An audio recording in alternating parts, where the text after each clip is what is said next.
Hi guys. तो अब हम शुरू करने जा रहे हैं अपना लास्ट लेक्चर किसका, थर्मल रेडिएशन का। एंड देन ये चैप्टर खत्म हो जाएगा। तो नोट कर लो जो कुछ बोर्ड पे लिखा हुआ है। लाइक करो, शेयर करो, कमेंट करो, सब्सक्राइब करो, अपने दोस्तों को बताओ। जो भी डाउट्स हों वो अपने डाउट्स पूछो। अरे निखट्टू हो, बिना डाउट पूछे कोई चीज समझ में नहीं आती। यस। सो लास्ट हमने डिस्कस किया था रेट ऑफ कूलिंग। तो रेट ऑफ कूलिंग था R F sigma A F by M S T nought into minus T nought की पावर 4। तो ये किस किस चीज पे डिपेंड करता है? डायरेक्टली प्रोपोर्शनल है किससे? सिग्मा से, ए से, इनवर्सली प्रोपोर्शनल है एम से, एस से, और डायरेक्टली प्रोपोर्शनल है टेम्परेचर से। तो इन पांचों चीजों पे अपना रेट ऑफ कूलिंग डिपेंड करता है। नेक्स्ट अगर देखेंगे न्यूटन्स लॉ ऑफ कूलिंग। तो Newton's law of cooling basically क्या है? न्यूटन बाबा बोले कि अगर एक बॉडी और एक सराउंडिंग है, अगर उनके बीच में टेम्परेचर डिफरेंस कम है मतलब कितना कम है? अगर 32 डिग्री से कम है, कितना 32 डिग्री सेंटीग्रेड से टेम्परेचर डिफरेंस अगर कम है, तो जो वो बात कह रहे हैं वो बात वैलिड होगी। तो ये पहली कंडीशन है और सबसे इंपॉर्टेंट कंडीशन है न्यूटन्स लॉ ऑफ कूलिंग की, कि ऐसा ही होगा। दूसरा न्यूटन्स लॉ ऑफ कूलिंग का कंडीशन ये है कि जब Newton's law of cooling consider करेंगे तो सिर्फ और सिर्फ थर्मल रेडिएशन ही कंसीडर होगा और कुछ कंसीडर नहीं होगा। तो न्यूटन्स लॉ ऑफ कूलिंग बोलता है कि जो rate of fall of temperature होगा वो rate of fall of temperature minus dt by dt will be directly proportional to temperature difference, जिसे हम बोलेंगे एक्सिस टेम्परेचर। क्या बोलेंगे? Excess temperature. तो उसको हम बोलेंगे एक्सिस टेम्परेचर। तो minus dt by dt is directly proportional to t minus T nought. Okay, तो उसको इक्वेट करने के लिए हमने कांस्टेंट लगा दिया यहाँ पे k। तो minus dt by dt is equals to k into T minus T nought. Okay, तो उन्होंने बोला rate of cooling dt by dt is directly proportional to average excess temperature. अब एवरेज एक्सिस टेम्परेचर होता क्या है? Average excess temperature is T1 plus T2 by 2 minus T nought. अब ये T1 और T2 कहां से आ गए सर? तो जो बॉडी है वो एक T1 टेम्परेचर से T2 टेम्परेचर जाएगी, उसको वहां तक जाने में कितना समय लगेगा ये निकालने के लिए हमें सवाल पूछा जाता है। तो एक्सिस टेम्परेचर मतलब बॉडी का टेम्परेचर T1 से T2 जा रहा है। यहाँ लिखा भी है, कहां लिखा है, कहां लिखा है, कहीं तो लिखा था, ये रहा। If body goes from T1 to T2, तो T1 plus T2 by 2 minus T naught, ये हो जाएगा आपका क्या?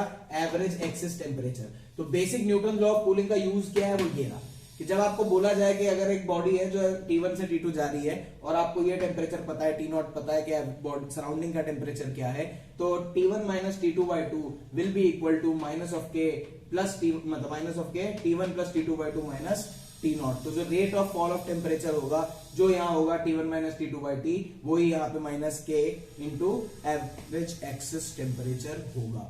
This is the basic use of Newton's law of cooling. तो जब आप क्वेश्चन करोगे तो आप देखोगे कि आप पहले एवरेज एक्सिस टेम्परेचर निकालोगे, वो एवरेज एक्सिस टेम्परेचर निकालने के बाद आप उसका ये रेट निकालोगे और इसको इससे इक्वेट करोगे तो आपको आपके जवाब, मतलब क्वेश्चन का जवाब मिल जाएगा, ये टी मिल जाएगा जो आपको चाहिए।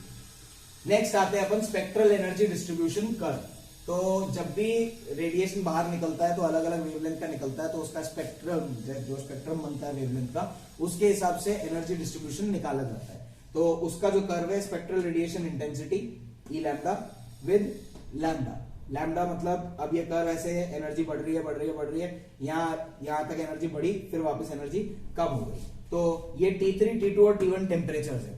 तो T3 हाईएस्ट टेम्परेचर है, तो हाईएस्ट टेम्परेचर पे आपने क्या देखा कि कम लैम्डा की एनर्जी सबसे ज्यादा शो हुई।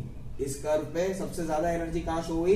जो लैम्डा कम था, उसके बाद लैम्डा 2 उससे ज्यादा था, उसके बाद लैम्डा 1 उससे कम था, और कम टेम्परेचर है। तो मतलब टेम्परेचर जैसे जैसे अपना कम होता जाएगा वैसे वैसे लैम्डा बढ़ता जाएगा, और होता भी है।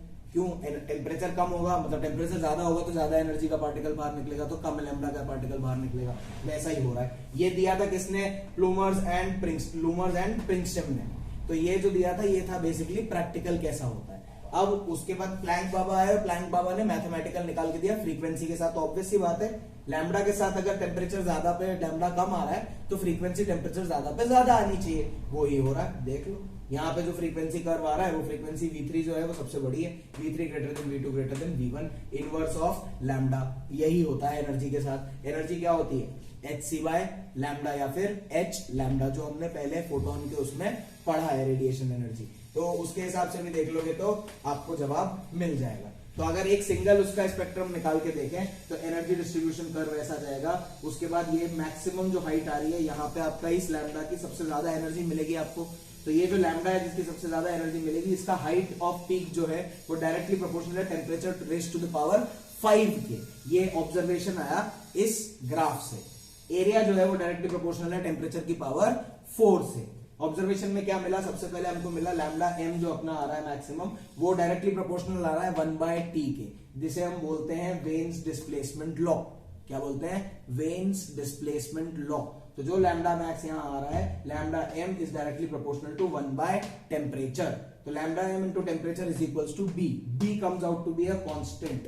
कांस्टेंट है जिसकी वैल्यू है 2.89 इंटू 10⁻³ मीटर पर केल्विन। तो ये वीन्स डिस्प्लेसमेंट लॉ इस्तेमाल क्या है इसका, lambda m1 t1 is equals to lambda m2 t2, क्योंकि ये एक कांस्टेंट है तो सारे लैम्डा m इंटू टी के लिए ये चीज कांस्टेंट रहती है। Next area. एरिया क्या है? एरिया अगर आप यहां से निकाल के देखोगे तो क्या हो जाएगा, इंटीग्रल ई लैम्डा डी लैम्डा 0 से लेके इंफिनिटी तक, क्योंकि ये कर्व तो 0 से लेके इंफिनिटी तक जाएगा लैम्डा, तो वही लैम्डा डी लैम्डा वो बन गया ई सिग्मा टी की पावर 4। तो area A1 upon A2 is equals to T1 by T2 की पावर 4। ये रेशियो में आप क्वेश्चन को सॉल्व कर सकते हो। क्वेश्चन आएगा दो बॉडीज के डिफरेंस में पूछेगा, तो एक का एरिया और दूसरे का एरिया के रेशियो अगर दे रखे तो अपन टेम्परेचर का रेशियो निकाल सकते हैं, या टेम्परेचर का दे रखा है तो एरिया का रेशियो निकाल सकते हैं। ओके, तो now we end the chapter that is thermal radiation. Next जो हम चैप्टर शुरू करेंगे वो होगा काइनेटिक थ्योरी ऑफ गैसेस। उसके साथ साथ मैं एक तरफ वेक्टर शुरू करूंगा, और ठीक है वेक्टर शुरू करके वेक्टर खत्म कर सकता हूं। अदरवाइज अगर वेक्टर के साथ एक और चैप्टर स्टार्ट करने का मूड है मेरा बेसिकली, तो then we'll look into electrostatics या मैग्नेटिज्म। दोनों में से एक पार्ट कोई सा भी मैं चूज करके स्टार्ट करूंगा। ओके गाइज, नोट कर लो सब कुछ। लाइक, कमेंट, शेयर, और फेसबुक पे जो भी देख रहा है वो यूट्यूब पे जाए और वहां जाके कमेंट कर सकता है, शेयर कर सकता है, सब्सक्राइब भी कर सकता है। एज वेल एज आपको अगर मुझे इंस्टाग्राम पे ढूंढना है तो इंस्टाग्राम पे मेरा आईडी है जादू, मैं डिस्क्रिप्शन में भी आईडी छोड़ दूंगा, वहां से जाके आप इंस्टाग्राम पे मुझसे कनेक्ट हो सकते हो।